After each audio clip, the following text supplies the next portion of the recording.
Hello, welcome back to my channel. My name is Ashley. If this is your first time, thank you so much for coming.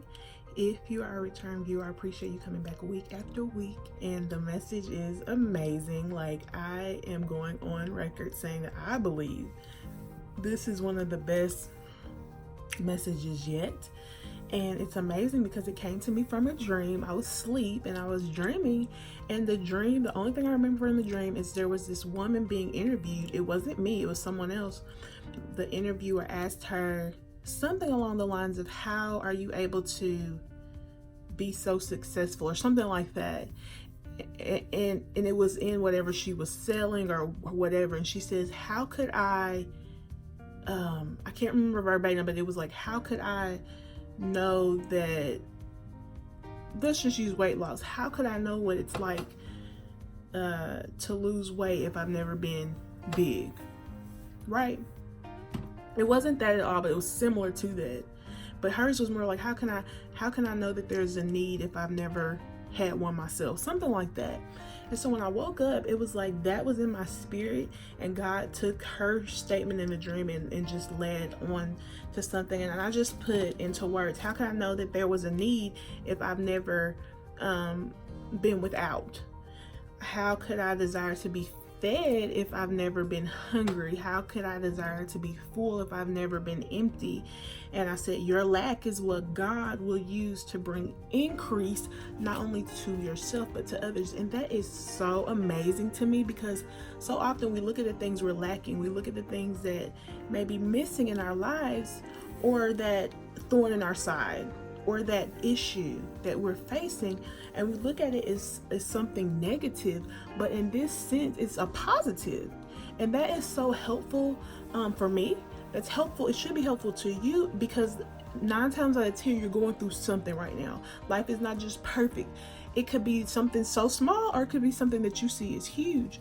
But the thing about it is, that thing is the very thing that God could use to bless you and others. Let me give an example. I'm all about being transparent. So I have struggled with depression in my life. That's been something I've struggled with. And I've been to different doctors and things like that. And so I remember several times being in the situation where I was the patient, and then I'm sitting across from the doctor. I'm seeing different doctors and nurses in this field. And in that moment, at my lowest moment, it was like, yo, I would love to be on the opposite side of this, where I'm helping someone. So the depression that I dealt with in that moment was horrible. It's the last thing I would want to experience. It's something I wouldn't wish on my worst enemy. But God can use that to bless someone, because on the other side, you can relate to someone dealing with depression because you've been there. That's what the message is. How can you truly relate if you haven't been there? I can't relate to someone who's lost their mother or father, because my parents are still here. I can relate to someone that's lost a grandparent. I can relate to someone that's had depression, suicide, whatever, because I've been there. And that's the thing. God chose you specifically to go through what you're going through, because He knows that you can handle it. And I always go back to the story of Job in the Bible.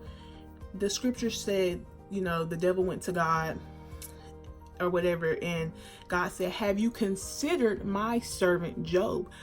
God recommended Job to go through everything he went through, because He knew that man would not curse him. He knew his character, and ultimately he knew he was going to bring him out.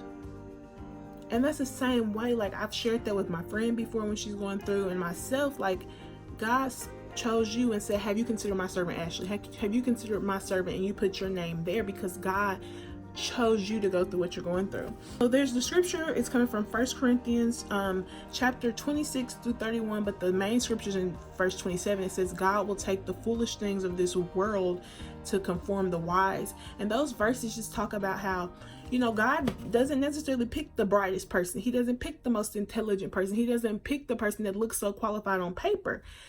And so when you're chosen by God, you may not look like the best candidate in the natural, but God takes the things that look foolish to conform the wise. The wise people are looking like, how in the world are you in this position when you don't even have a degree?